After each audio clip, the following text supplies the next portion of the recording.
शिक्षा विभाग राजस्थान सरकार की प्रस्तुति शिक्षा दर्शन। बच्चों देखो ज्ञान बढ़ाओ, पढ़ते जाओ बढ़ते जाओ। डीडी राजस्थान पर सोमवार से शनिवार क्लास 1 से क्लास 12 तक, क्लास 9th और 10th के लिए 12:30 से 1:30 बजे तक, क्लास 11-12 के लिए दोपहर 1:30 बजे से 2:30 बजे तक और क्लास 1 से 8 के लिए 3 बजे से 4:15 तक।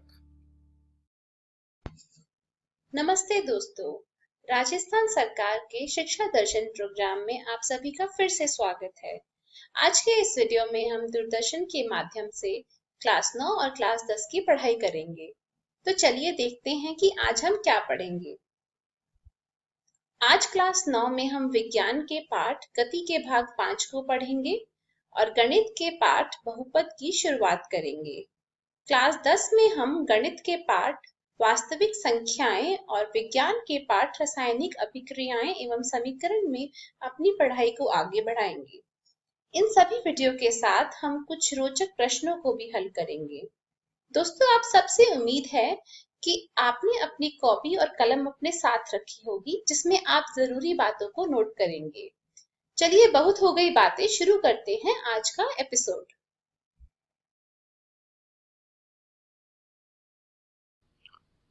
नमस्कार दोस्तों, आज जो हम अध्याय करने जा रहे हैं उसका नाम है गति और आज हम इसका 5वां भाग करेंगे। तो इस भाग में हम जानने वाले हैं ग्राफ के बारे में और इसमें हम जानेंगे कि गति का ग्राफीय प्रदर्शन कैसे होता है। तो इससे पहले चलिए जानते हैं कि ग्राफ कितने प्रकार के होते हैं। तो ग्राफ 3 प्रकार के होते हैं। पहला प्रकार होता है दूरी समय ग्राफ, दूसरा होता है वेग समय ग्राफ और तीसरा होता है त्वरण समय ग्राफ।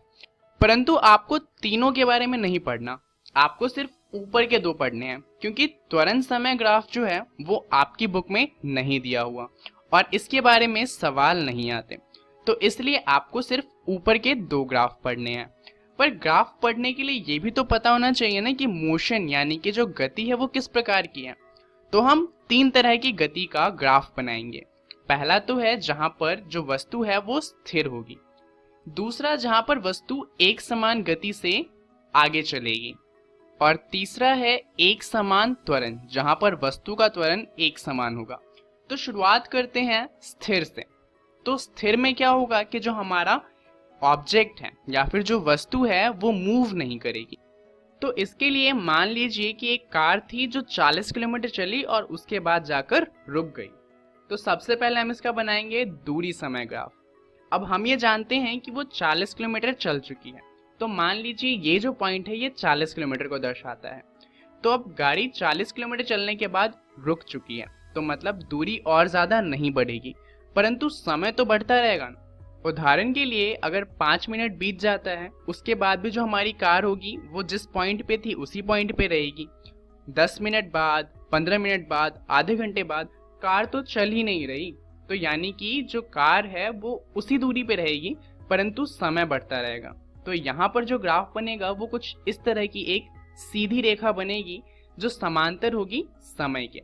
अगर हम स्थिर वस्तु का वेग समय ग्राफ बनाए तो हम ये जानते हैं कि अगर कोई वस्तु स्थिर है तो उसका वेग 0 होगा, क्योंकि वेग क्या होता है, विस्थापन अपॉन में समय। अब क्योंकि यहाँ पर विस्थापन हो ही नहीं रहा, क्योंकि वस्तु चल ही नहीं रही, तो उसका वेग क्या आ जाएगा, 0।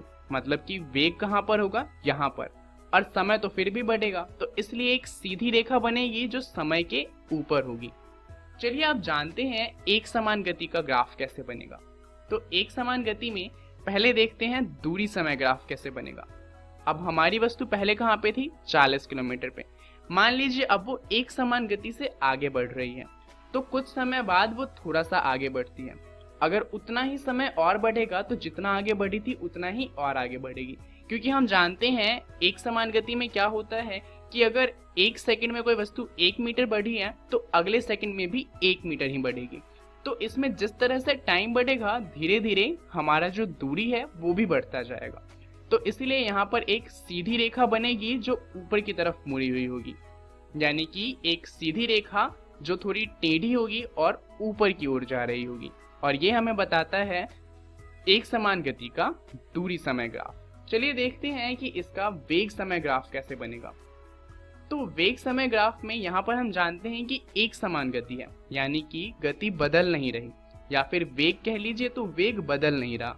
तो मान लीजिए उसका वेग था 40 किलोमीटर पर आवर। तो यहाँ पर क्या होगा, समय बढ़ेगा परंतु वेग 40 किलोमीटर पर आवर ही रहेगा। तो जैसा कि हमारा स्थिर गति में दूरी समय ग्राफ बना था, ऐसा ही हमारा एक समान गति में वेग समय ग्राफ बनेगा, क्योंकि वेग बदल ही नहीं रहा। तो जब वो बदल ही नहीं रहा तो वो उसी पोजीशन पे रहेगा, और इसलिए एक सीधी रेखा बनेगी जो समय के समांतर होगी। चलिए देखते हैं तीसरा ग्राफ, जो कि है एक समान त्वरण का ग्राफ। अब यहाँ पर अगर हम दूरी समय ग्राफ की बात करें तो यहाँ पर मान लीजिए ऑब्जेक्ट अभी भी 40 किलोमीटर पे है। अब थोड़ा सा समय बढ़ेगा तो वस्तु थोड़ा आगे जाएगी, परंतु इस बार क्या होगा, अगर उतना ही समय फिर से बढ़ाएं तो वस्तु जितना आगे गई थी इस बार उससे ज्यादा आगे जाएगी, क्योंकि वस्तु का त्वरण हो रहा है तो उसकी गति बढ़ रही है। तो जैसे जैसे टाइम बढ़ेगा वस्तु पहले जितना चली थी उससे और ज्यादा चलने लगेगी, और इसलिए क्या होगा कि जो हमारा ग्राफ बनेगा वो एक कर्व बनेगा जो कि ऊपर की तरफ मुड़ रहा होगा। तो ये हमारा दूरी समय ग्राफ होता है एक समान त्वरण का। अगर हम एक समान त्वरण का वेग समय ग्राफ बनाएं तो हम जानते हैं कि त्वरण एक समान गति से बढ़ रहा है। तो जैसे जैसे समय बढ़ेगा वैसे वैसे त्वरण बढ़ेगा, और इसलिए एक सीधी रेखा बनेगी जो ऊपर की तरफ मुड़ी हुई होगी। तो ये हमारा वेग समय ग्राफ होगा। अब ग्राफ के ऊपर सवाल भी बहुत आते हैं, तो चलिए देख लेते हैं एक सवाल। तो सवाल ये है कि दूरी समय ग्राफ दिया हुआ है दो वस्तु का A और B, और हमसे पूछा हुआ है दोनों में से किसका वेग ज्यादा है। तो जैसा कि हम यहाँ पर देख सकते हैं दोनों ने बराबर दूरी तय करी है, परंतु B को इस दूरी को तय करने में A से कम समय लगा है। तो क्योंकि उसे कम समय लगा है, यहाँ पर जो B है उसकी वेग ज्यादा होगी। अब यहाँ पर ग्राफ खत्म हो जाता है। अब हमें जानना है कि जो गतिज तीन समीकरण हमने पहले पढ़े थे उन्हें ग्राफ से कैसे निकालना है। अब ये एग्जाम में ज्यादातर पूछे नहीं जाते क्योंकि ये बहुत ही ज्यादा टफ है, परंतु अगर आप इन्हें समझ लेंगे तो आपको ये अध्याय बहुत ही अच्छे से समझ में आ जाएगा। तो इसे जरा ध्यान से देखिएगा। सबसे पहले हम इसके लिए एक वेग और समय का ग्राफ बनाएंगे, क्योंकि वेग और समय के ग्राफ से ही हम गतिज समीकरण तीनों के तीनों समीकरण निकाल सकते हैं। अब मान लीजिए यहाँ पर कोई वस्तु थी जो u वेग से जा रही थी, बाद में उसका वेग v हो गया, कुछ एक्सेलरेशन लगा, इसमें कुछ टाइम लगा, और जो डिस्टेंस कवर हुआ वो था a से b, जिसे हमने s नाम दिया। तो जैसा कि यहाँ पर आप देख सकते हैं जब टाइम 0 था तो वस्तु का वेग कितना था, u। तो मान लीजिए वस्तु का वेग यहाँ पर कुछ था। अब वेग आगे जाकर बढ़ गया, परंतु वेग बढ़ने में कुछ समय भी लगा होगा, इसलिए थोड़ा सा समय बढ़ा और थोड़ा सा वेग बढ़ा। तो ये हमारा AB हो गया। अब यहाँ पर जो समय लगा है वो है O और ये वाला डिस्टेंस, और यहाँ पर कुछ समय लगा होगा जिसे हम कहेंगे T। अब यहाँ पर जो हमारा पूरा का पूरा मोशन है ये दिखाया गया है। तो यहाँ पर चलिए इनको नाम दे देते हैं जिससे हम सारी चीजों को अच्छे से बता सकें।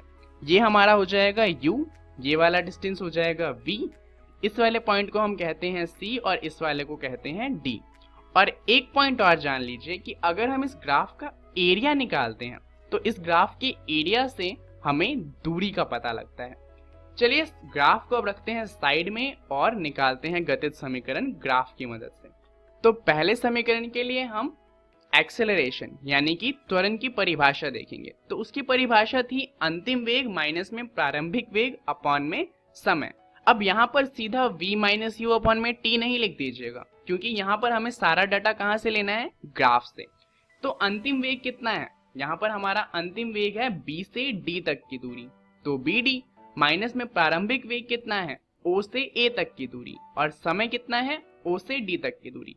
अब हम यहाँ पर वैल्यू डाल देंगे तो वैल्यू आ गई। अब इसके बाद तो हमें जानते ही हैं कि सॉल्व कैसे करना है, जैसे हमने इक्वेशन में सॉल्व किया था। t को ले जाएंगे a की तरफ और u को ले जाएंगे उसी तरफ, हमें पहला समीकरण मिल जाएगा v बराबर में u प्लस में at। चलिए अब निकालते हैं दूसरा समीकरण, परंतु हम जानते हैं दूसरे समीकरण के लिए हमें s चाहिए, यानी कि पूरा का पूरा दूरी, और दूरी किससे निकलती है, इस ग्राफ के एरिया से। अब हम ये जानते हैं कि इस ग्राफ में दो शेप हैं। पहला तो ये ऊपर वाला ट्राइंगल ABC और उसके बाद दूसरा रेक्टेंगल जो कि है ACDO। तो अब हमें इन दोनों का एरिया निकालना है। एरिया ऑफ ट्राइंगल क्या होता है? हाफ इंटू में बेस जो कि है AC इंटू में हाइट जो कि है BC, प्लस में रेक्टेंगल का एरिया क्या होता है? Length into breadth. तो लेंथ हो जाएगी AO गुना में ब्रेथ हो जाएगी OD।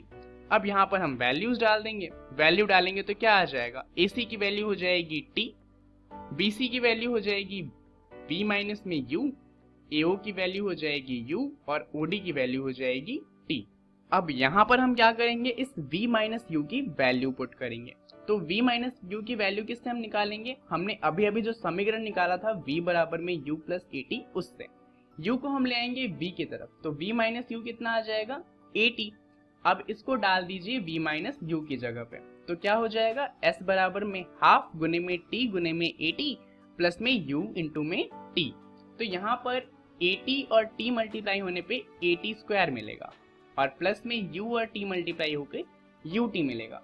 अब अगर आप half AT square plus UT लिखे या UT plus half AT square, बात तो वही है। तो इस तरह से हमारा पहला समीकरण आ जाएगा। चलिए देखते हैं दूसरा समीकरण कैसे निकालेंगे। तो इसके लिए भी हम क्षेत्रफल का इस्तेमाल ही करेंगे, परंतु इस बार हम क्या करेंगे? ट्राइंगल और रेक्टेंगल का अलग एरिया ना निकाल के इस बार हम पूरे ट्रेपीजियम का एरिया निकालेंगे। तो ट्रेपीजियम का एरिया क्या होता है? दोनों साइड को जोड़ देते हैं और हाइट से गुना कर देते हैं। तो यहाँ पर हमारा पहला साइड है AO और दूसरा साइड है BD और हाइट कितनी है इसकी? OD। तो चलिए इसकी वैल्यू डाल देते हैं जल्दी से। AO की वैल्यू है U, BD की वैल्यू है V और OD की वैल्यू है T। अब T की वैल्यू क्या थी? V माइनस U अपॉन में A। हमने इक्वेशन में भी क्या किया था? इससे सॉल्व किया था जब हमने T की वैल्यू डाल दी थी। तो यहाँ पर भी हम T की वैल्यू डाल देंगे। S बराबर में हाफ U प्लस V पहले से था और T की वैल्यू आ जाएगी V माइनस U अपॉन में A। नीचे से 2A को हम ले जाएंगे S की तरफ, तो हमारे पास वैल्यू क्या बचेगी? U प्लस V गुने में V माइनस U। अब इसको सॉल्व करेंगे तो ये A प्लस B गुने में A माइनस B का फॉर्म बन रहा है, जिससे A square minus B square आता था। तो हमारे पास समीकरण आ जाएगा 2AS बराबर में V स्क्वायर माइनस में U स्क्वायर। अब इसकी प्रैक्टिस बहुत अच्छे से करिएगा क्योंकि ये बहुत ही ज्यादा कंफ्यूजिंग है।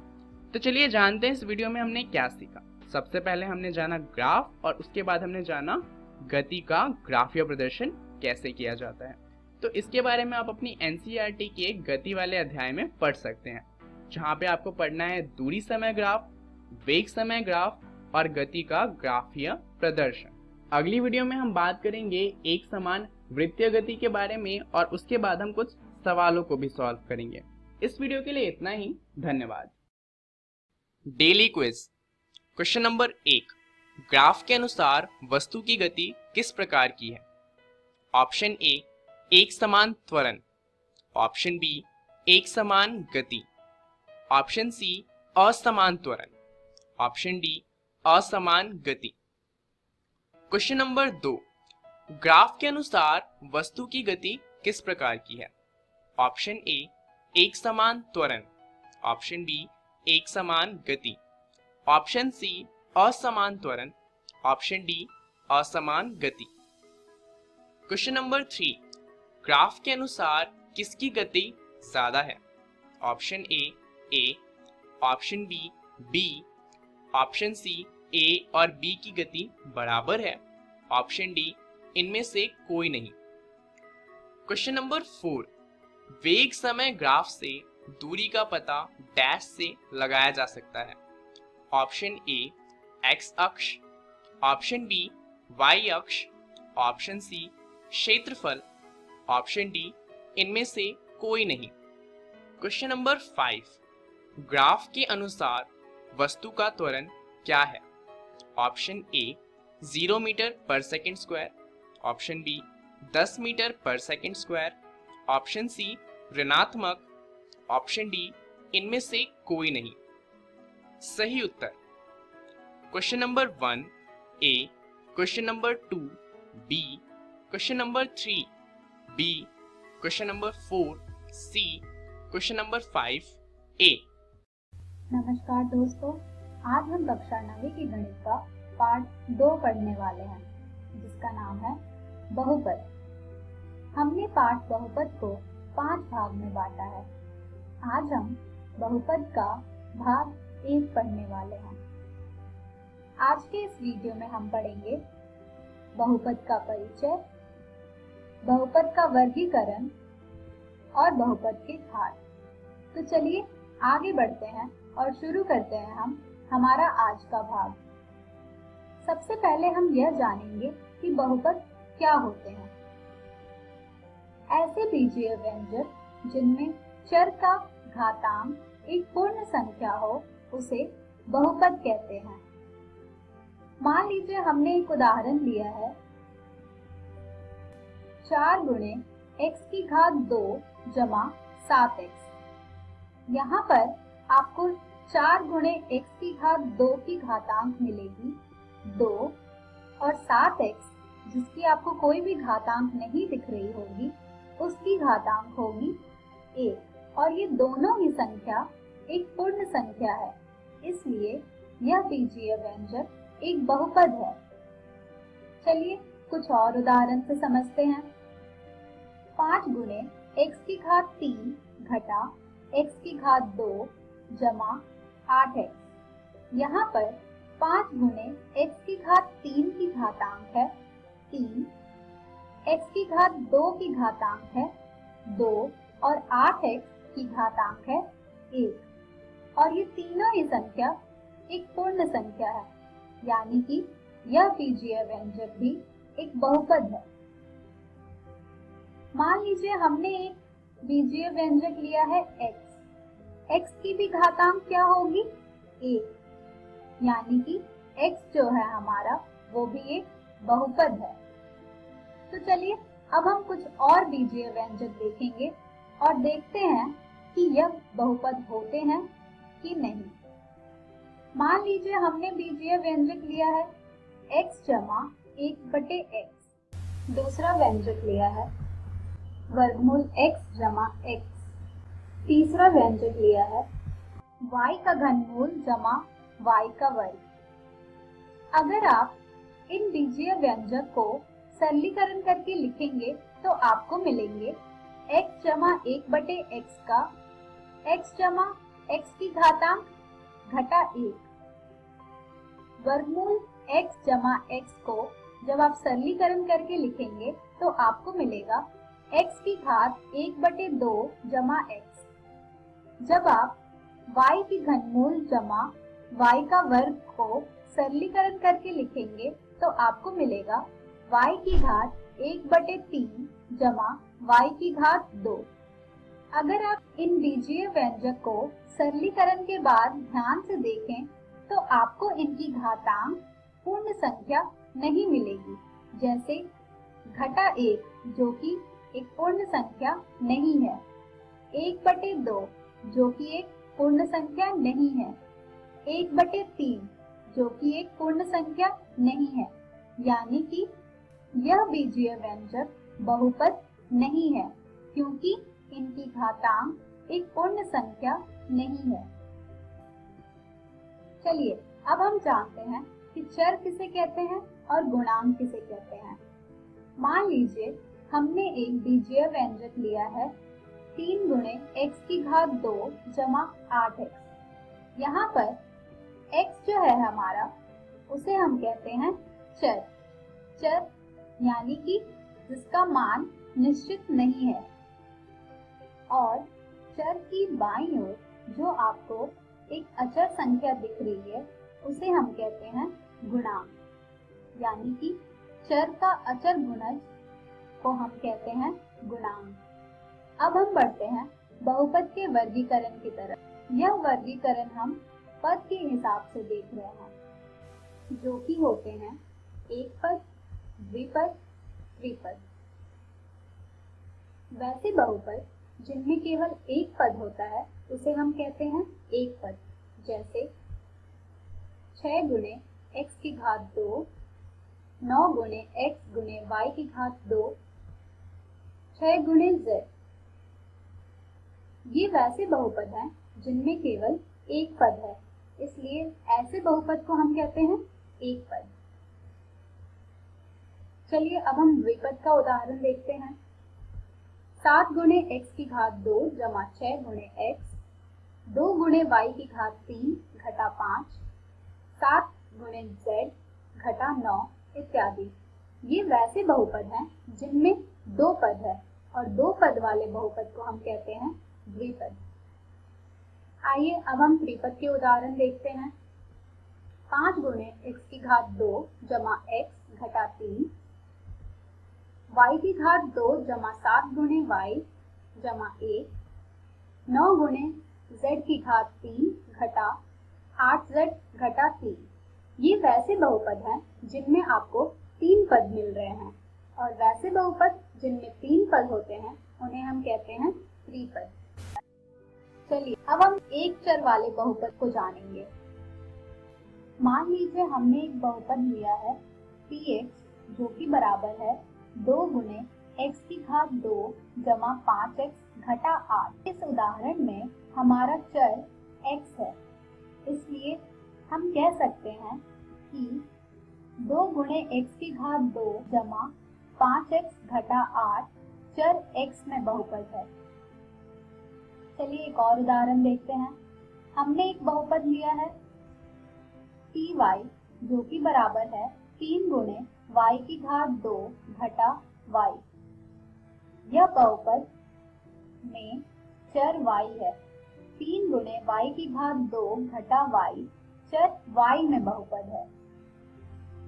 अब हम बढ़ते हैं बहुपद की घात की तरफ। बहुपद की घात क्या होती है? एक बहुपद में चर की अधिकतम घात वाले पद के घातांक को बहुपद की घात कहा जाता है। मान लीजिए हमने एक बहुपद लिया है px जो कि बराबर है 5 गुणे x की घात 3 जमा 6 गुणे x की घात 2 घटा 4x जमा 5। हमें इस बहुपद की घात पता करनी है। हमें इस बहुपद की घात बतानी है, यानी कि अधिकतम घात वाले पद के घातांक को बताना है। यहाँ पर हमारे पद की घातांक है 3, 2, 1, जिनमें से सबसे अधिक घात वाला पद का घातांक है 3, यानी हमारे इस बहुपद की घात होगी 3। चलिए कुछ और उदाहरण देखते हैं।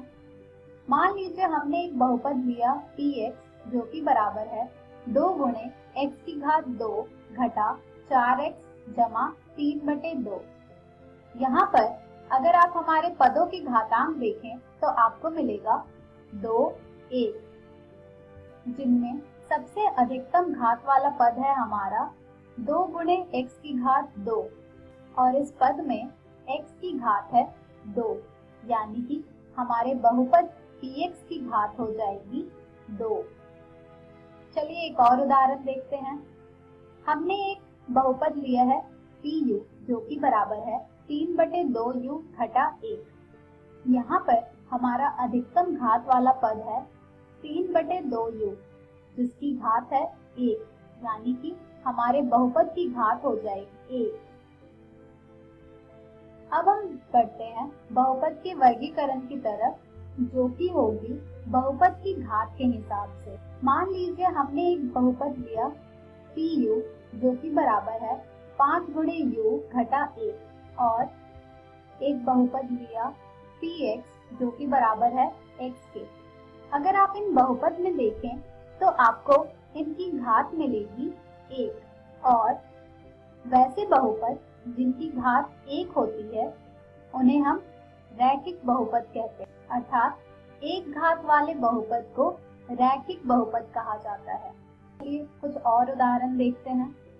मान लीजिए हमने एक बहुपद लिया py जो कि बराबर है y की घात 2 घटा 2 और px जो कि बराबर है 7 गुणे x की घात 2 जमा वर्गमूल 3 गुणे x जमा 5। अगर आप इन दोनों बहुपद में देखें तो आपको इनकी घात मिलेगी 2 और 2 घात वाले बहुपद को द्विघात बहुपद कहते हैं। अब हम बढ़ते हैं हमारे अगले वर्गीकरण की तरफ। मान लीजिए हमने एक बहुपद लिया है px जो कि बराबर है x की घात 3 घटा 2 और px जो कि बराबर है 2 गुणे x की घात 3 जमा वर्गमूल 3 गुणे x जमा 5। अगर आप इन बहुपद की घात देखें तो आपको मिलेगा 3 और 3 घात वाले बहुपद को त्रिघाती बहुपद कहा जाता है। तो ये था हमारा बहुपद का वर्गीकरण घात के हिसाब से। आज के इस वीडियो में हमने सीखा बहुपद का परिचय, बहुपद के वर्गीकरण, बहुपद की घात। हम हमारी अगली वीडियो में पढ़ेंगे बहुपद के शून्य। धन्यवाद। नमस्कार दोस्तों, आज हम पढ़ेंगे वास्तविक संख्याएं। वास्तविक संख्या को इंग्लिश में रियल नंबर कहते हैं। तो आज की वीडियो है वास्तविक संख्याएं पार्ट 3। चलिए देखते हैं इस वीडियो में हम क्या पढ़ेंगे। अपरिमेय संख्याओं का पुनर्भ्रमण। प्रमेय 1.3। मान लीजिए p एक अभाज्य संख्या है। यदि p a स्क्वायर को विभाजित करती है तो p a को भी विभाजित करेगी, जहां a एक धनात्मक पूर्णांक है। यानी कोई एक अभाज्य संख्या अगर किसी संख्या के स्क्वायर को विभाजित करती है तो वह उस संख्या को भी विभाजित करेगी। चलिए इसका अर्थ एक उदाहरण से समझते हैं। माना कि p बराबर है 3 के तथा a बराबर है 6 के, तो a का वर्ग होगा 6 गुने 6 यानी कि 36। अब हम देखते हैं a स्क्वायर यानी कि 36 3 से विभाजित है, तो 6 यानी कि a भी 3 से पूर्णतः विभाजित है। तो इस प्रमेय का हम प्रयोग करेंगे आगे आने वाले प्रश्नों में। चलिए देखते हैं कैसे। सिद्ध कीजिए कि √2 यानी वर्गमूल 2 एक अपरिमेय संख्या है। तो इसको अपरिमेय संख्या सिद्ध करने के लिए हम कॉन्ट्राडिक्शन यानी कि विरोधाभास का प्रयोग करेंगे। विरोधाभास का अर्थ होता है हमें सिद्ध करना है वर्गमूल 2 एक अपरिमेय संख्या है। हम मान लेंगे कि वर्गमूल 2 एक परिमेय संख्या है। फिर हम उस पर परिमेय संख्या की परिभाषा तथा अन्य परिभाषाओं का प्रयोग करेंगे और हम एक ऐसे कंक्लूजन पे पहुंचेंगे जहां कोई भी दो स्टेटमेंट्स आपस में कॉन्ट्राडिक्ट करेंगे यानी विरोधाभासी। तो चलिए देखते हैं कैसे सिद्ध करेंगे इसको हम।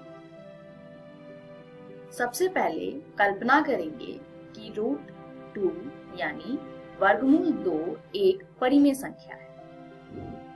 इसलिए परिमेय संख्या की परिभाषा से हम लिख सकते हैं कि √2 यानी वर्गमूल 2 बराबर है a/b के। अब जहां a तथा b सह अभाज्य संख्या है, यानी a तथा b के एक के अतिरिक्त कोई उभयनिष्ठ गुणनखंड नहीं है, अर्थात a और b ऐसी संख्याएं हैं जिसमें कुछ भी उभयनिष्ठ गुणनखंड नहीं है। अतः b वर्गमूल 2 बराबर में a। पिछले समीकरण को हमने क्रॉस मल्टीप्लाई करके हल किया है। दोनों पक्षों का वर्ग करने पर हमें प्राप्त होता है 2b² बराबर a²। अब ध्यान से देखिए इस समीकरण को।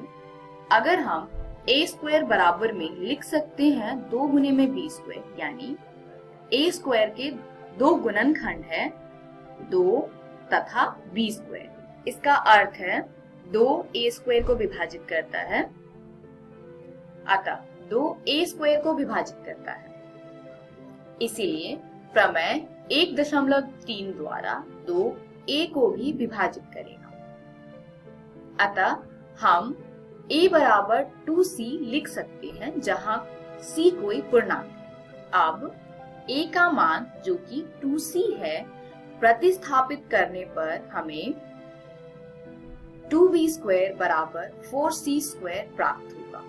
अब हम यहाँ पर 2 से 4 को कैंसिल कर सकते हैं, तो हमें प्राप्त होगा b स्क्वायर बराबर 2c स्क्वायर। अब आप फिर से देख सकते हैं यहाँ पर अगर b स्क्वायर बराबर में 2 गुने में c स्क्वायर है, यानी b स्क्वायर के 2 गुणनखंड है 2 तथा c स्क्वायर, यानी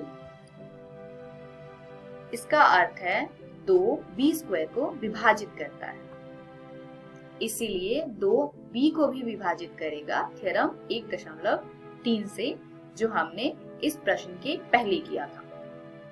अतः a और b में कम से कम एक उभयनिष्ठ गुणनखंड है जो है 2। हमने पहले देखा कि 2 a को विभाजित करता है और अभी हमने देखा कि 2 b को भी विभाजित करता है, तो यहाँ a और b में 2 उभयनिष्ठ गुणनखंड है। पर जब हमने परिमेय संख्या की परिभाषा लगाया था तो हमने लिखा था कि a और b में कोई भी उभयनिष्ठ गुणनखंड नहीं है, यानी a और b सहअभाज्य संख्याएं हैं। तो ये जो 2 स्टेटमेंट्स हैं ये कॉन्ट्राडिक्टरी है, परंतु इससे इस तथ्य का विरोधाभास प्राप्त होता है कि a और b में एक के अतिरिक्त कोई उभयनिष्ठ गुणनखंड नहीं है। यह विरोधाभास हमें इस कारण प्राप्त हुआ है क्योंकि हमने एक त्रुटिपूर्ण कल्पना कर ली है कि वर्गमूल 2 एक परिमेय संख्या है। अतः हम निष्कर्ष निकालते हैं कि वर्गमूल 2 एक अपरिमेय संख्या है। तो दोस्तों, आपको भी किसी अपरिमेय संख्या को अपरिमेय सिद्ध करने के लिए यही सारे स्टेटमेंट्स और यही सारे स्टेप्स का प्रयोग करना है। तो आप इन सभी स्टेप्स को अपनी नोटबुक में नोट कर लें तथा घर जाकर के अपनी NCERT की किताब से इस प्रकार के प्रश्नों का हल करें ताकि आपको स्टेप्स लर्न हो जाए। इस वीडियो में हमने सीखा अपरिमेय संख्याओं का पुनर्भ्रमण, जिसमें हमने अपरिमेय संख्या कैसे सिद्ध करते हैं ये सीखा। अगली वीडियो में हम देखेंगे परिमेय संख्याओं और उनके दशमलव प्रसारों का पुनर्भ्रमण। धन्यवाद।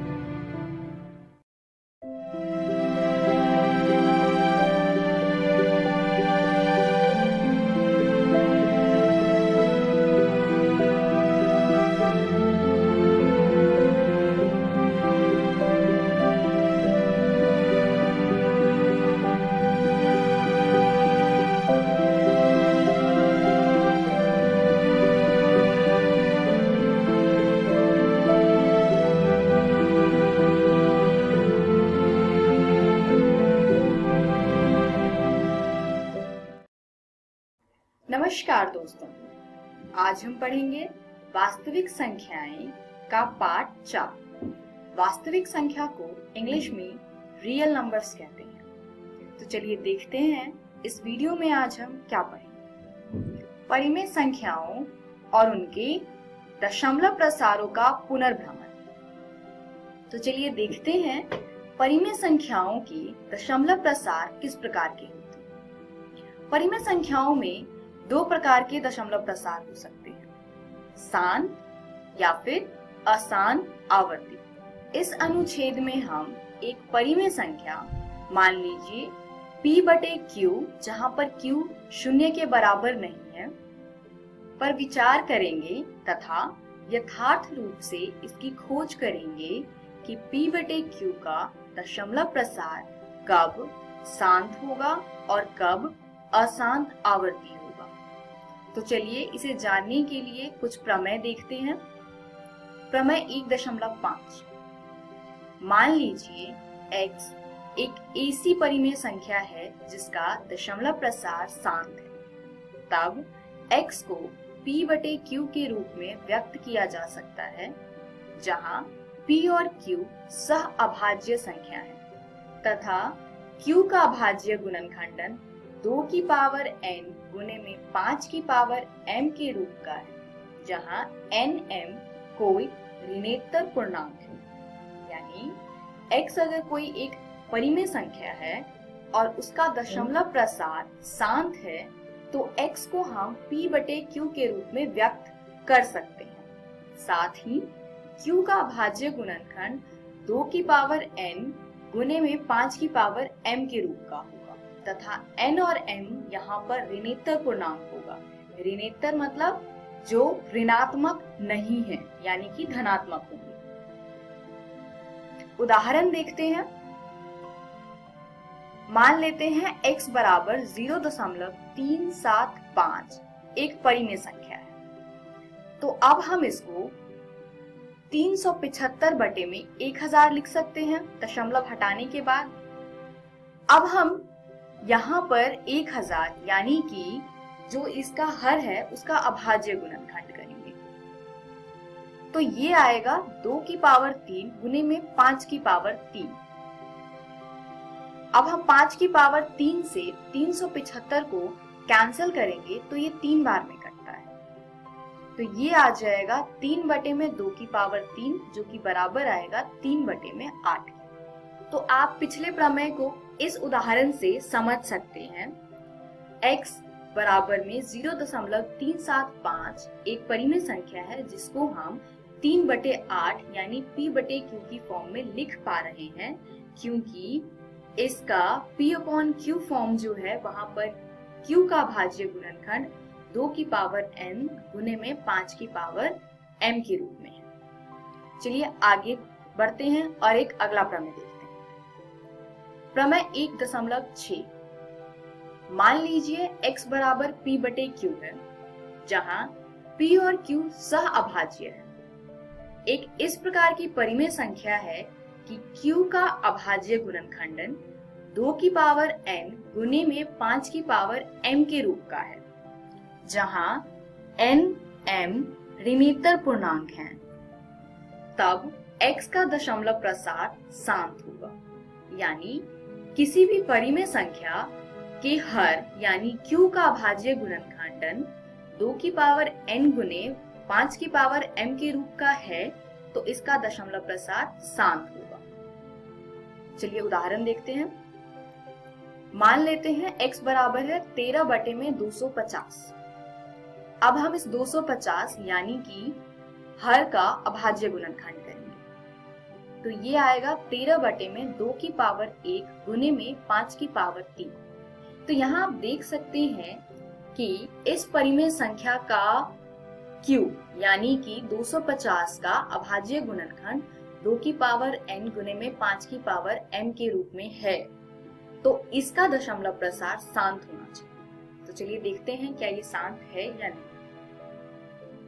अब हम इसमें 5 की पावर 3 है तो दोनों की पावर यानी 2 की पावर भी 3 के बराबर लाने की कोशिश करेंगे। उसके लिए हम 2 की पावर 2 से अंश तथा हर दोनों को गुणा करेंगे। इस प्रकार हमें 13 गुने में 2 की पावर 2 बटे में 2 की पावर 3 गुने में 5 की पावर 3 मिल गया है। यहाँ हमें यही करना होता है कि हमें नीचे 2 तथा 5 दोनों की पावर को बराबर करना होता है। अब हम इसको कंबाइन करें तो ये आएगा 13 गुने में 4 बटे में 10 की पावर 3। हम इसको लिख सकते हैं 52 बटे में 10 की पावर 3, जो आएगा 0.052, जो कि शांत है। तो ये शांत क्यों प्राप्त हुआ? क्योंकि 2 की पावर 1 गुने में 5 की पावर 3 2 की पावर n गुने 5 की पावर m के रूप का है, इसीलिए इस परिमेय संख्या का दशमलव प्रसार शांत होगा। चलिए अगला प्रमेय देखते हैं। जब ये 2 की पावर n गुने में 5 की पावर m के रूप का नहीं होगा फिर क्या? प्रमेय 1.7। मान लीजिए x बराबर p बटे q एक परिमेय संख्या है। यह संख्या इस प्रकार की है कि q का अभाज्य गुणनखंडन 2 की पावर n गुने में 5 की पावर m के रूप का नहीं है, जहां पर n m ऋणेतर पूर्णांक है यानी कि धनात्मक पूर्णांक है। तब x का दशमलव प्रसार अशांत आवर्ती होता है, यानी सरल रूप में कहे तो किसी परिमेय संख्या का हर यानी q का अभाज्य गुणनखंडन 2 की पावर n गुने में 5 की पावर m के रूप का अगर नहीं है तो वो अशांत आवर्ती होगा, अन्यथा शांत होगा। चलिए इसका भी एक उदाहरण देखते हैं। मान लेते हैं x बराबर 64/455 एक परिमेय संख्या है। अब हम 455 का अभाज्य गुणनखंड करेंगे। तो ये आएगा 64/5 गुने में 7 गुने में 13, यानी 455 का अभाज्य गुणनखंड होगा 5 गुने में 7 गुने में 13। क्योंकि 5 गुने में 7 गुने में 13 2 की पावर n गुने में 5 की पावर m के रूप का नहीं है, इसलिए इसका दशमलव प्रसार अशांत आवर्ती है। तो इसी के साथ आज का टॉपिक खत्म होता है। इस वीडियो में हमने सीखा परिमेय संख्याओं और उनके दशमलव प्रसारों का पुनर्क्रम, जिसको अगर हम शॉर्ट में देखें तो किसी भी परिमेय संख्या के हर का अभाज्य गुणनखंड अगर 2 की पावर n गुने में 5 की पावर m के रूप में है तो ये शांत है। अगर ये 2 की पावर n गुने 5 की पावर m के रूप में नहीं है तो ये अशांत आवर्ती है। अगली वीडियो में हम कुछ प्रैक्टिस क्वेश्चंस करेंगे। धन्यवाद।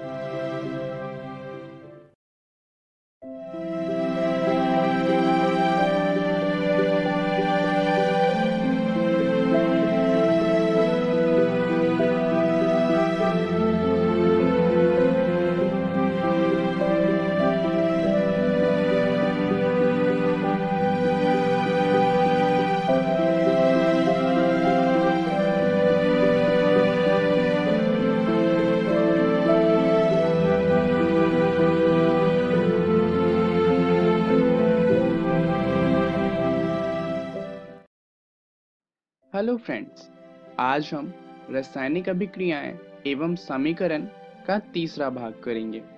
तो चलिए जानते हैं कि इस वीडियो में हम क्या क्या जानने वाले हैं। इस वीडियो में सबसे पहले हम संतुलन की बात करेंगे कि एक रासायनिक समीकरण को किस तरीके से संतुलित किया जा सकता है।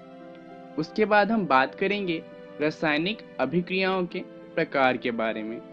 संतुलन के बारे में आपने पिछली वीडियो में भी जाना था। इस वीडियो में हम संतुलन के लिए एक और उदाहरण लेंगे ताकि संतुलन को और अच्छे से समझ सकें। तो चलिए उदाहरण लेते हैं लोहे की जल के साथ प्रतिक्रिया का। लोहा यानी कि फेरस जब जल के साथ अभिक्रिया करता है तो लोहे का ऑक्साइड बनाता है, जिसका सूत्र होता है Fe3O4। इसके साथ साथ हमें हाइड्रोजन गैस भी मिलती है। तो चलिए हम इसी समीकरण को संतुलित करेंगे। जैसा कि हम जानते हैं कि हम तत्वों के रासायनिक सूत्रों को नहीं बदल सकते, तो सबसे पहले हम क्या करेंगे कि हम प्रत्येक सूत्र के चारों ओर एक बॉक्स बना लेंगे। इससे फायदा क्या होगा कि हमें याद रहेगा कि इन बॉक्स के अंदर कोई भी बदलाव नहीं किया जा सकता, तो गलती होने की संभावना कम हो जाती है। चलिए इसके बाद हम सबसे पहले क्या करेंगे कि हम असंतुलित समीकरण में उपस्थित विभिन्न तत्वों के परमाणु की संख्या की एक सूची बनाएंगे। जैसा कि आप देख सकते हैं, बाईं तरफ जो फेरस यानी कि लोहा है उसका एक अणु है, हाइड्रोजन के 2 अणु हैं और ऑक्सीजन का 1 अणु है। वहीं दाईं तरफ की बात करें तो फेरस के 3 अणु हैं, ऑक्सीजन के 4 अणु हैं और हाइड्रोजन के 2 अणु हैं। चलिए अब हम क्या करेंगे कि सुविधा के लिए हम सबसे अधिक परमाणु वाले यौगिक को सबसे पहले संतुलित करेंगे। तो इस समीकरण में सबसे ज्यादा अणु वाला यौगिक है कौन सा? अगर हम ध्यान दें तो हम देख सकते हैं कि यहाँ पर ऑक्सीजन के 4 अणु हैं, जो इस पूरे समीकरण में सबसे ज्यादा हैं। तो हम सुविधा के लिए सबसे पहले ऑक्सीजन को ही संतुलित करेंगे। समीकरण में देखें तो यहाँ सारणी में हम देखेंगे कि बाईं तरफ ऑक्सीजन का 1 अणु है, वहीं दाईं तरफ ऑक्सीजन के 4 अणु हैं। तो बाईं तरफ वाले तत्व को अगर हम 4 से गुना कर दें तो ऑक्सीजन दोनों तरफ संतुलित हो जाएगा। इसके लिए हम ऑक्सीजन को 4 से गुना करेंगे। जब हम ऑक्सीजन को 4 से गुना करेंगे तो यहाँ पर ध्यान दीजिए कि हाइड्रोजन भी है। ऑक्सीजन तो 4 हो जाएगा, परंतु हाइड्रोजन पहले से 2 है, वो भी 4 से गुना होगा और इससे जो हाइड्रोजन है वो 2 की जगह 8 हो जाएगा। अब ऑक्सीजन तो संतुलित हो गया, अब हमें संतुलित करना है फेरस को और हाइड्रोजन को, क्योंकि ये अभी भी संतुलित नहीं हुए हैं। तो सबसे पहले चलिए हम फेरस को संतुलित कर लेते हैं। यहाँ आप देखेंगे कि बाईं तरफ फेरस का 1 अणु है और दाईं तरफ फेरस के 3 अणु हैं। तो अगर हम बाईं तरफ वाले फेरस को 3 से गुना कर दें तो वो संतुलित हो जाएगा। चलिए इसके लिए हम जो बाईं तरफ वाले समीकरण है उसमें फेरस को 3 से गुना करेंगे। इससे जो नई सारणी बनेगी वहां पर फेरस और ऑक्सीजन दोनों ही संतुलित हो चुके हैं। अब हमें संतुलित करना है हाइड्रोजन को। जैसा कि आप देखेंगे बाईं तरफ हाइड्रोजन के 8 अणु हैं और दाईं तरफ हाइड्रोजन के 2 अणु हैं। तो दाईं तरफ वाले समीकरण को अगर हम 4 से गुना करें तो दाईं तरफ भी हाइड्रोजन के 8 अणु हो जाएंगे। तो हम ऐसा ही करेंगे, हम दाईं तरफ वाले हाइड्रोजन को 4 से गुना करेंगे। इससे क्या होगा कि दाईं तरफ अब हाइड्रोजन के भी 8 अणु हो जाएंगे। अब अगर आप सारणी को ध्यान से देखें तो सारणी की दोबारा से जांच करने पे हम पाएंगे कि दोनों ही तरफ परमाणुओं की संख्या बराबर है। तो हम कह सकते हैं कि जो हमारा समीकरण है अब ये संतुलित हो चुका है। तो हमारा जो संतुलित समीकरण है वो कुछ इस तरीके का दिखता है। 3Fe प्लस में 4H2O, इससे हमें मिलता है Fe3O4 जो कि लोहे का ऑक्साइड है और 4H2O जो कि हाइड्रोजन गैस है। तो अब समीकरण तो संतुलित हो चुका है, परंतु अब बात आती है कि क्या कोई ऐसा तरीका है जिससे जो हमारा रासायनिक समीकरण है उसको और अधिक सूचनापूर्ण बनाया जा सके। क्या हम ऐसा कुछ कर सकते हैं जिससे वो हमें और ज्यादा सूचना प्रदान करे? एक तरीका तो ये है कि जो हमारा रासायनिक समीकरण है उसके अंदर हम अभिकारक तथा उत्पाद की भौतिक अवस्था को भी दर्शाएं। ये हम किस तरीके से कर सकते हैं? जैसे कि मान लीजिए कोई अभिकारक या फिर उत्पाद गैस की अवस्था में है तो उसके लिए हम अंग्रेजी के अल्फाबेट G का इस्तेमाल करेंगे। वहीं अगर कोई तत्व द्रव अवस्था में है तो उसके लिए हम L का इस्तेमाल करेंगे। अगर कोई तत्व जलीय अवस्था में है तो उसके लिए हम AQ का इस्तेमाल करेंगे। यहाँ पर जलीय अवस्था का मतलब है कि जो भी तत्व है वो जल में घुला हुआ है। उसके अलावा अगर कोई तत्व ठोस अवस्था में है तो उसके लिए S का इस्तेमाल किया जाता है। चलिए एक उदाहरण देख लेते हैं जिससे ये आसानी से समझ आ जाए। उसी समीकरण को लेते हैं जिसे हमने अभी अभी संतुलित किया था। यहाँ पर हम जानते हैं कि जो लोहा है वो ठोस अवस्था में होता है, तो उसके नाम के साथ में हम ब्रैकेट के अंदर S लिखेंगे, जल के साथ हम G लिखेंगे और लोहे का ऑक्साइड तो ठोस अवस्था में होता ही है तो उसके साथ भी S आएगा और हाइड्रोजन गैस तो गैस अवस्था में होती ही है। अब यहाँ पर आप देखेंगे कि जल के साथ हमने G का इस्तेमाल किया है। इस G चिन्ह का उपयोग इसलिए किया गया है क्योंकि ये दर्शाता है कि जो अभिक्रिया है उसमें जल का उपयोग भाप के रूप में किया गया है। इससे आप समझ सकते हैं कि किस तरीके से भौतिक अवस्था दर्शाने से जो हमारा समीकरण है वो और ज्यादा सूचनापूर्ण बन जाता है। इसके अलावा कभी कभी जो अभिक्रिया होती है उसमें परिस्थितियां होती हैं जैसे कि ताप, दाब, उत्प्रेरक आदि। हम क्या करते हैं, हम इन्हें तीर के निशान के ऊपर या नीचे दर्शाते हैं। जैसे कि उदाहरण लेते हैं, जब कार्बन मोनोऑक्साइड जो कि एक गैस है अभिक्रिया करती है हाइड्रोजन गैस के साथ तो एक यौगिक बनाती है CH3OH का। अब इस अभिक्रिया को होने के लिए 340 ATM का दाब चाहिए होता है। तो अगर हम चाहते हैं कि समीकरण में इस बात को दर्शाएं तो हम क्या करेंगे कि जो तीर का निशान है हम उसके ऊपर या नीचे इस चीज को लिख देंगे। इससे क्या होगा कि जब भी कोई समीकरण को देखेगा तो उसे पता चल जाएगा कि इस अभिक्रिया के लिए 340 ATM का दाब चाहिए। चलिए अब बात कर लेते हैं रासायनिक अभिक्रियाओं के प्रकार के बारे में। रासायनिक अभिक्रिया 5 प्रकार की होती हैं। ये हैं संयोजन, वियोजन, जिसे हम अपघटन भी कहते हैं, विस्थापन, द्विस्थापन और उपचयन एवं अपचयन, इनके बारे में हम अगले वीडियो में विस्तार से पढ़ेंगे। अभी जान लेते हैं कि इस वीडियो में हमने क्या क्या सीखा। हमने सबसे पहले संतुलन का एक उदाहरण लिया और उसके बाद हमने रासायनिक अभिक्रियाओं के प्रकार के बारे में जाना।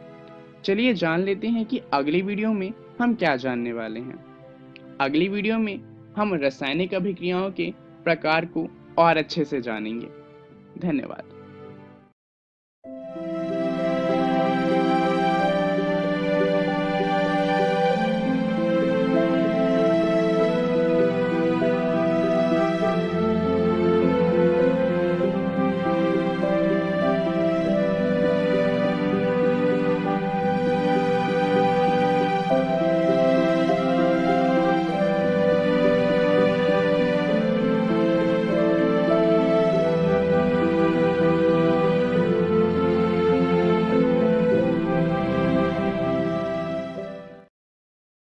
नमस्कार दोस्तों, आज हम रासायनिक अभिक्रियाएं एवं समीकरण का चौथा भाग करेंगे।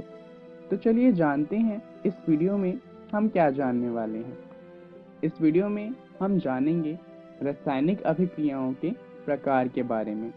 जैसा कि लास्ट वीडियो में आपने जाना था, रासायनिक अभिक्रिया के 5 प्रकार होते हैं।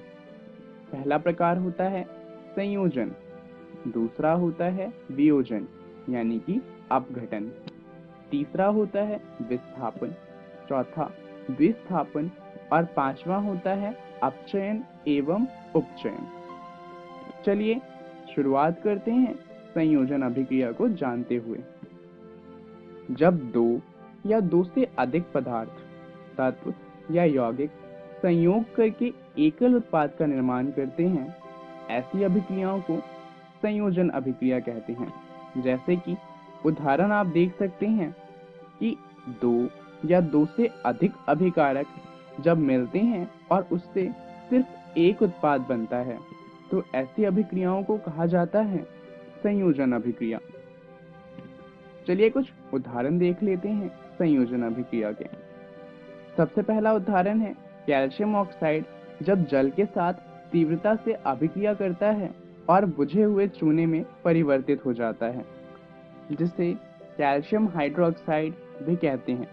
यहाँ आप देख सकते हैं कि यहाँ पे अभिकारक दो हैं, पहला है कैल्शियम ऑक्साइड और दूसरा है जल।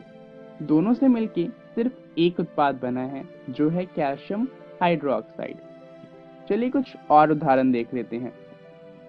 पहला है जब कार्बन ऑक्सीजन के साथ अभिक्रिया करता है तो उससे हमें कार्बन डाइऑक्साइड गैस मिलती है। एक और उदाहरण देख लेते हैं, जब हाइड्रोजन और ऑक्सीजन आपस में अभिक्रिया करते हैं तो इनसे हमें जल मिलता है। अब इन दोनों अभिक्रिया की बात करें तो दोनों ही अभिक्रिया में ऊष्मा मिलती है और ये ऊष्मा बहुत ज्यादा होती है। सिर्फ इन दोनों में ही नहीं, लगभग जितनी भी संयोजन अभिक्रिया होती है उन सभी में ऊष्मा मिलती है। जिन अभिक्रियाओं में उत्पाद के निर्माण के साथ साथ ऊष्मा भी मिलती है उन्हें कहा जाता है ऊष्माक्षेपी रासायनिक अभिक्रियाएं। चलिए ऊष्माक्षेपी रासायनिक अभिक्रियाओं के कुछ उदाहरण देख लेते हैं। इसका पहला उदाहरण है प्राकृतिक गैस का दहन। जैसा कि आप देख सकते हैं ये एक दहन का उदाहरण है, तो जाहिर सी बात है कि ऊष्मा तो इसमें मिलेगी ही। प्राकृतिक गैस यानी कि मीथेन का सूत्र होता है CH4। जब ये ऑक्सीजन के साथ अभिक्रिया करता है तो इससे हमें कार्बन डाइऑक्साइड गैस मिलती है, साथ में वाटर मिलता है और बहुत सारी ऊष्मा मिलती है। इसके अलावा अगर हम श्वसन की बात करें, जिसे इंग्लिश में रेस्पिरेशन कहते हैं, तो ये भी ऊष्मक्षेपी अभिक्रिया का उदाहरण है। जैसा कि आप देख सकते हैं, ग्लूकोज जब ऑक्सीजन के साथ अभिक्रिया करता है तो इससे हमें कार्बन डाइऑक्साइड गैस, जल और ATP मिलता है, ऊष्मा मिलती है। चलिए अब बात करते हैं ऊष्मशोषी अभिक्रियाओं के बारे में। ये ऊष्मक्षेपी अभिक्रियाओं का बिल्कुल विपरीत होती हैं। ऊष्मशोषी अभिक्रियाएं ऐसी अभिक्रियाएं होती हैं जिनमें ऊर्जा की जरूरत होती है अभिक्रिया के होने के लिए। ये ऊष्मीय ऊर्जा का शोषण करती हैं। चलिए अब बात करते हैं वियोजन की, जिसे हम अपघटन अभिक्रिया भी कहते हैं। ये विपरीत होता है संयोजन अभिक्रिया के। वियोजन उस प्रक्रिया को कहते हैं जिसमें तत्व या यौगिक टूटकर छोटे कणों के रूप में बदल जाते हैं। यह क्रिया प्रायः उत्क्रमणीय होती है। जैसा कि हमने जाना कि इसमें एक ही अभिकारक होता है जो टूटकर एक से अधिक उत्पाद में बदल जाता है। चलिए इसके कुछ उदाहरण देख लेते हैं।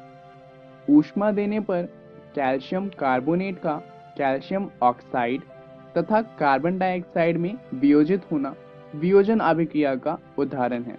जैसा कि आप देख सकते हैं, यहाँ पर एक ही अभिकारक है कैल्शियम कार्बोनेट, जिसे जब हमने ऊष्मा प्रदान की तो वो टूट गया कैल्शियम ऑक्साइड और कार्बन डाइऑक्साइड में।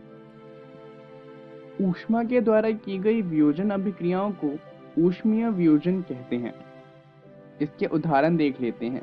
लेड नाइट्रेट को जब ऊष्मा प्रदान की तो वो लेड ऑक्साइड, नाइट्रोजन ऑक्साइड और ऑक्सीजन गैस में टूट जाता है।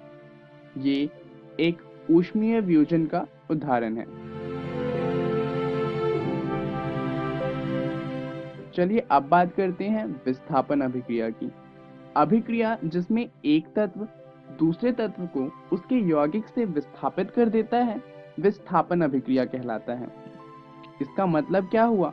मान लीजिए कि एक तत्व था A और एक यौगिक था BC। अब अभिक्रिया के बाद क्या होगा कि जो तत्व A है वो BC में से B को उसके यौगिक से अलग कर देगा और खुद C के साथ अपना यौगिक बना लेगा। अब यहाँ पर A B को उसके यौगिक से अलग कर सकता है या नहीं कर सकता, ये इस बात पे निर्भर करता है कि A की अभिक्रियाशीलता कितनी है। एक विस्थापन अभिक्रिया में केवल अधिक अभिक्रियाशीलता वाले तत्व ही कम अभिक्रियाशीलता वाले तत्वों को प्रतिस्थापित कर सकते हैं। आपको 9वीं कक्षा का रिएक्टिविटी सीरीज तो याद ही होगा। यहाँ पर इसी रिएक्टिविटी सीरीज का इस्तेमाल किया जाता है पता लगाने के लिए कि विस्थापन अभिक्रिया होगी या नहीं होगी।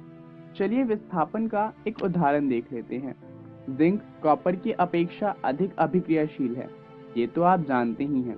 तो जब जिंक कॉपर सल्फेट के साथ अभिक्रिया करता है तो कॉपर को सल्फेट से अलग कर देता है और खुद जिंक सल्फेट बनाता है। यहाँ पर आप देख सकते हैं कि जिंक ने कॉपर को सल्फेट से अलग कर दिया है। चलिए अब बात करते हैं द्विस्थापन अभिक्रिया की। वे अभिक्रियाएं जिनमें अभिकारकों के बीच आयनों का आदान प्रदान होता है उन्हें द्विस्थापन अभिक्रिया कहते हैं। जैसा कि आप देख सकते हैं, यहाँ पे पहला यौगिक है AB और दूसरा यौगिक है CD। अभिक्रिया के बाद जो दो नए यौगिक बने वो हैं CB और AD। ये द्विस्थापन अभिक्रिया का उदाहरण है। चलिए अब बात करते हैं उपचयन की। अभिक्रिया के समय जब पदार्थ में ऑक्सीजन की वृद्धि होती है तो कहा जाता है कि उसका उपचयन हुआ है। इलेक्ट्रॉन की हानि भी उपचयन कहलाती है। चलिए उपचयन का एक उदाहरण देख लेते हैं। कॉपर चूर्ण की सतह पर कॉपर ऑक्साइड की काली परत का चढ़ जाना उपचयन का एक उदाहरण है। यहाँ पर कॉपर ऑक्साइड कॉपर में ऑक्सीजन के योग से बना है। जैसा कि आप देख सकते हैं, कॉपर जब ऑक्सीजन के साथ अभिक्रिया करता है तो कॉपर ऑक्साइड में परिवर्तित हो जाता है। चलिए अब अपचयन की बात करते हैं। ये उपचयन का उल्टा होता है। जब अभिक्रिया में किसी पदार्थ में ऑक्सीजन का ह्रास होता है तो कहा जाता है कि उसका अपचयन हुआ है और इलेक्ट्रॉन की वृद्धि भी कहलाती है कि अपचयन हुआ है। चलिए अपचयन का एक उदाहरण देख लेते हैं। जब गर्म कॉपर ऑक्साइड के ऊपर हाइड्रोजन गैस प्रवाहित की जाती है तो वो काले रंग के कॉपर से भूरे रंग के कॉपर में परिवर्तित हो जाता है। ये अपचयन का एक उदाहरण है। तो चलिए जानते हैं कि इस वीडियो में हमने क्या क्या सीखा। हमने रासायनिक अभिक्रियाओं के प्रकार के बारे में जाना। चलिए देखते हैं कि अगली वीडियो में हम क्या जानने वाले हैं। इसके बाद जो वीडियो आएगी उसमें हम रेडॉक्स अभिक्रिया के बारे में जानेंगे। धन्यवाद। हेलो दोस्तों, आशा है कि आप सबको आज पाठ पढ़ने में बहुत मजा आया होगा। तो चलिए देख लेते हैं कि आज हमने क्या पढ़ा। आज हमने क्लास 9 में विज्ञान के पाठ गति के भाग 5 को पढ़ा और गणित के पाठ बहुपद की शुरुआत। कक्षा 10 में हमने गणित के पाठ वास्तविक संख्याएं और विज्ञान के पाठ रासायनिक अभिक्रियाएं एवं समीकरण की पढ़ाई की। इसी के साथ हमने इन वीडियो पर आधारित कुछ रोचक प्रश्नों को भी बनाया। अब देखते हैं दोस्तों कि कल हम क्या पढ़ेंगे। दोस्तों, क्लास 9 में हम गणित के पाठ बहुपद की पढ़ाई को आगे बढ़ाएंगे और सामाजिक विज्ञान में फ्रांसीसी क्रांति को देखेंगे। क्लास 10 में हम विज्ञान के पाठ रासायनिक अभिक्रियाएं एवं समीकरण की पढ़ाई करेंगे और सामाजिक विज्ञान के पाठ कृषि और दूसरे पाठ भारत में राष्ट्रवाद की पढ़ाई की शुरुआत करेंगे। जरूरी सूचना, आज का प्रसारित एपिसोड का पुनः प्रसारण YouTube पर भी किया जाएगा। आप शिक्षा दर्शन डीडी राजस्थान YouTube पर सर्च करके इस तक पहुंच सकते हैं। कल मिलेंगे एक नए एपिसोड के साथ। धन्यवाद। इस प्रसारण से संबंधित सुझाव और अपने प्रश्न इत्यादि आप हमें इस ईमेल एड्रेस पे भेज सकते हैं, शिक्षा दर्शन राजस्थान @gmail.com।